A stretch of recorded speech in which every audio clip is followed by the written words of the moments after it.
আজকে আমার আলোচনার বিষয় অন টাইম হালুয়া বা ট্যাবলেট সম্পর্কে কিছু জানুন, সুস্থ থাকুন, সতর্ক থাকুন। দেশের এবং প্রবাসের ভাই বোনদের প্রতি সালাম। আসসালামু আলাইকুম। বাংলাদেশ সহ এশিয়া মহাদেশের অধিকাংশ পুরুষ যৌন অক্ষমতায় ভুগছে।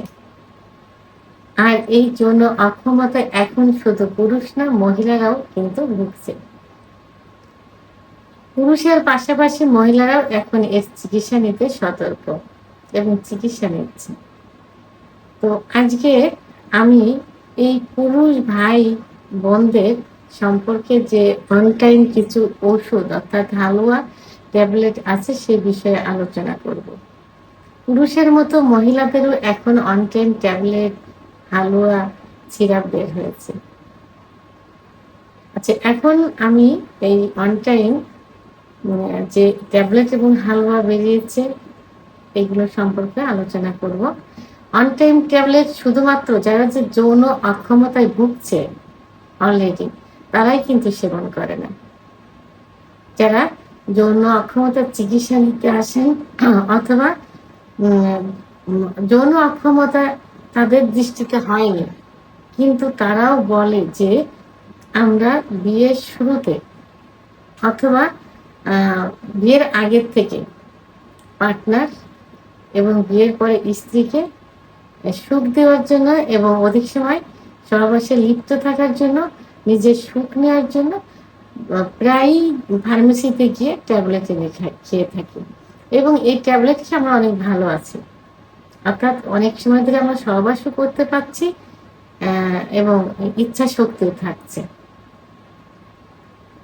আবার যেসব পুরুষ অলরেডি যৌন অক্ষমতায় ভুগছেন, যৌন অক্ষমতা চলে আসছেন, তাদের ইতিহাস শুনলে বোঝা যায়, জানা যায় যে তারা পূর্বে অনটাইম ট্যাবলেট, হালুয়া, অনটাইম জাতীয় কিছু সিরাপ খেয়েছে।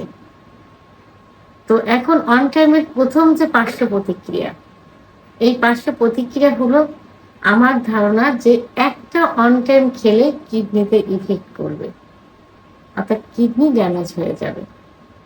এবং এই অন টাইম ট্যাবলেট একটা সময় যে অন টাইমেও কাজ করবে না, অন টাইম ট্যাবলেট বা হালুয়া বা সিরাপেও কাজ করবে না।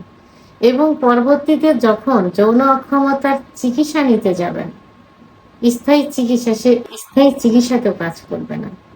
তাহলে on time tablet, capsule, syrup, হালুয়া এভাবেই ক্ষতিগ্রস্ত করে দেয় যৌন জীবনকে। কারণ অন টাইমের মধ্যে স্টেরয়েড থাকে যেটা উত্তেজনা শক্তি বাড়িয়ে দেয় এবং দেহকে একদম নিঃশেষ করে দেয়। তাহলে অন টাইম এতটাই ক্ষতিকর। অন টাইম খেয়ে সাময়িক একটু সুখ আসে, একটু উত্তেজনা আসে, এই যে নেশায় একবার পড়ে যায়, এই নেশার থেকে বেরোনো খুবই কঠিন হয়ে যায়। অন টাইম কিন্তু নেশার মতো। নেশার রোগী, নেশার লোক যেমন তারা যে ড্রিঙ্ক করছে, ওরাল নিচ্ছে অথবা যে ইনজেকশন প্যাথেজিন এই জাতীয় এগুলো নিচ্ছে বা সেবন করছে, এবং ধূমপান যে একটা নেশা, এরা যে আস্তে আস্তে একেবারে মৃত্যুর কোলে ঢলে পড়ে, তাও তারা কিন্তু এটা ছাড়ে না। এরা বুঝতে পারে না যে এই নেশা তাদের কতটা ক্ষতি করছে। তা অন টাইমও ঠিক একই রকম, যে ওই যে সাময়িক সুখ পাচ্ছে, এই সাময়িক সুখের নেশায় এর পিছনেই দৌড়াতে থাকে। কিন্তু এটা যে একটা সময় যৌন জীবনকে একদম শেষ করে দিবে এবং শেষ করে দেয়, এই সম্পর্কে তাদের ধারণা থাকে না। অন টাইম তার চিকিৎসা নেবে না, অন টাইমকে ভালো হয়েছে বারবার এসে অন টাইমে খুঁজবে, এবং তারা যে কিছু সহবাসী করতে পারছে না, কিছুই পাচ্ছে না, লিঙ্গ প্যারালাইজড হয়ে গেছে, তখনও যে ফার্মেসিতে গিয়ে অন টাইম খুঁজতে থাকে। এমন কিছু রুগী আছে যারা এসে বলেন যে ম্যাডাম চিকিৎসা তো দিচ্ছেন, পাশাপাশি এমন কিছু দেন যেটা খেয়ে আমরা স্ত্রীর কাছে যাইতে পারি। তার চিকিৎসা নিতে আসছে, তারপরেও তারা অন টাইম খুঁজছে। তাহলে কত বড় একটা নেশায় পরিণত হয়ে গেছে।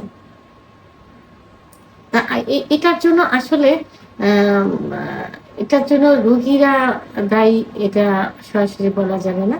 এটার জন্য কিছু যে এই যে পথে ঘাটে কিছু কবিরাজ, হেকিম যারা এই যে কিছু হালুয়া তৈরি করছে, এই হালুয়ার ভিতরে কি করছে, তারা এই স্টেরয়েড কিনে নিষে দিচ্ছে। এইগুলো কিন্তু এখন লুজ পাউডার আকারে কিনতে পাওয়া যায়। এইগুলো হালুয়ার সঙ্গে মিক্সড করে দিচ্ছে। আবার অন টাইম জাতীয় ওষুধও বের হচ্ছে। এইগুলো যদি বন্ধ করা যায় তাহলে মনে হয় এই এই এই রোগীগুলো এতটা মানে খারাপ পর্যায়ে যাবে না। তারা এতটা নেশা থাকবে না, তাদের নেশা একটাই থাকবে, চিকিৎসা নিতে হবে। মানে যারা যৌন অক্ষমতায় ভোগে তারা কিন্তু অধিক কিসের জন্য ভোগে? এরা একটা সময় যে পুরুষের 25-এর পরে যে যৌন অক্ষমতা অধিকাংশই আসে, কারণ 25-এর পরে ন্যাচারাল ভাবে সেক্স হরমোন, টেস্টোস্টেরন হরমোন কমে যায়। তো এবং কিছু কিছু কারণ থাকে, হস্তমৈথুন, বিছানায় ঘর্ষণ, স্বপ্নদোষ, অতিরিক্ত যৌন মিলন ইত্যাদি কারণে যৌন অক্ষমতা আসে। তখন সঠিক চিকিৎসা নিলে এবং এর কিছু সঠিক ন্যাচারাল খাবার আছে, যে খাবারগুলো খেলে কিন্তু এইটা হয় না, এই যৌন অক্ষমতা আসে না। তো যদি 25-এর আগে গিয়ে সেভাবে গড়ে তোলা যায় ফ্যামিলিকে, ফ্যামিলি যে গার্ডিয়ান থাকে এবং তারা যদি সেই জাতীয় কিছু খাবার, মানে ন্যাচারাল যে খাবারগুলো, সেই সিজনালি যে সবজিগুলো বেশি খেতে হবে। দুধ, ডিম, খেজুর, কাজু বাদাম, মধু, ঘি, অর্গানিক নারিকেল তেল, এগুলো খাদ্য তালিকায় রাখতে হবে। দেশের বাইরে, আমাদের দেশের বাইরে উন্নত দেশগুলোতে কিন্তু ফ্যামিলিগত ভাবে তারা সেইভাবে গড়ে ওঠে এবং সেভাবে তাদের খাদ্য তালিকা থাকে। সেহেতু এই বিষয়ে সতর্ক হয়ে এবং অন টাইম সম্পর্কে এখন কিন্তু ইউটিউব চ্যানেলে সব জায়গায় কিন্তু এর বিরুদ্ধে অনেক ডাক্তাররা কিন্তু বলে যাচ্ছে। এগুলো যদি একটু গার্জিয়ানরা জেনে সেভাবে পরিবারকে গড়ে তোলে এবং যারা অ্যাডাল্ট হয়েছেন তারা এই সম্পর্কে খারাপ দিকগুলো জেনে যদি এড়িয়ে চলে, তাহলে কিন্তু এর ভয়াবহতা কিন্তু বড় ধরনের হয় না। এখন অন টাইম খেলে কি হয়? অন টাইম ট্যাবলেট খেলে তো যৌন অক্ষমতা একটা সময় আসবেই, কিডনি নষ্ট হয়ে যাবে, কোনো ওষুধে কাজ করবে না। পাশাপাশি কি হবে? যারা উচ্চ রক্তচাপে ভুগছেন তাদের কিন্তু উচ্চ রক্তচাপ আরো বেড়ে যাবে এবং কি হবে? সিরাম ক্রিয়েটিনাইন বেড়ে যাবে। তো সাধারণত কিডনি রোগীদের সিরাম ক্রিয়েটিনাইনটা বেশি হয় এবং ডায়ালাইসিস পর্যায়ে চলে যায়।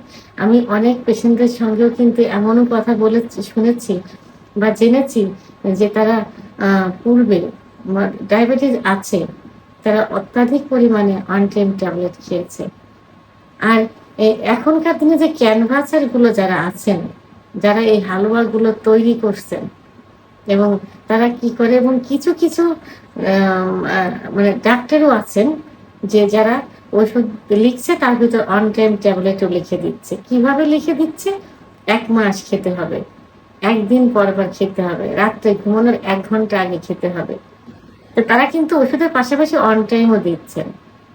তাহলে রোগীর দোষ কোথায়? আসলে আমরা ডাক্তার হয়ে কিন্তু এগুলো করছি। এইগুলোর দিকে একটু সতর্ক হওয়া উচিত। আর তারা গ্যারান্টি দেয় কিভাবে? যে আমরা 100% গ্যারান্টি দিচ্ছি যে হালুয়া এই ওষুধে কাজ করবে। কোনো ডাক্তার কখনো আমার মনে হয় যে গ্যারান্টি দিয়ে চিকিৎসা করতে পারে না। কারণ সঠিক রোগ নির্ণয় করে সঠিক চিকিৎসা দিলে এবং তাদের মানসিক সান্ত্বনা দিলে, তারা মানসিকভাবে যে ভেঙে পড়ে, এই যদি এই সম্পর্কে তাদের সঙ্গে আলোচনা করা যায়, তাদের ভালো দিকগুলো তুলে ধরা যায়, খারাপ দিকগুলো তুলে ধরা যায়, তাহলে কিন্তু তারা এমনিতেই ভালো হয়ে যায়। গ্যারান্টি দিয়ে স্টেরয়েড মিশিয়ে উত্তেজনা বাড়িয়ে সাময়িক রোগীকে সান্ত্বনা দিয়ে তার জীবনটাকে শেষ করে দেওয়া কখনোই ঠিক না। তাই রোগীদের সতর্ক হতে হবে।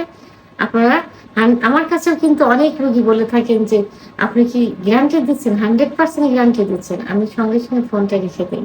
আমি সে রোগী কখনো চিকিৎসাই দেই না, কারণ এই রোগীগুলো অন্যান্য জায়গার থেকে এইভাবে অভ্যস্ত হয়ে কিন্তু আমাদের কাছে আসছেন, আর এদের চিকিৎসা দিয়ে কখনোই ভালো করা যাবে না। এই জন্য রোগীদের প্রথমে চিকিৎসা শুরু করার আগেই তাদের কাউন্সেলিং এর ব্যবস্থা করতে হবে। ডাক্তার তার সঙ্গে প্রায় 10-15 মিনিট তাকে রোগ সম্পর্কে জানার পর কাউন্সেলিং দিবেন, তারপরে চিকিৎসা দিবেন, রোগী এমনি ভালো হয়ে যাবে।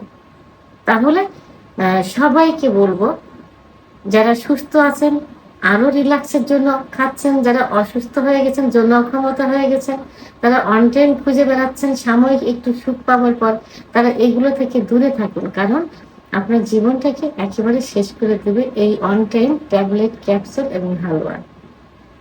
ভিডিওটি সম্পর্কে যদি কোনো মতামত থেকে থাকে অবশ্যই কমেন্টসের মাধ্যমে জানাবেন। ভিডিওটি ভালো লাগলে লাইক, কমেন্ট, সাবস্ক্রাইব করে আমার সঙ্গে থাকুন। আল্লাহ হাফেজ।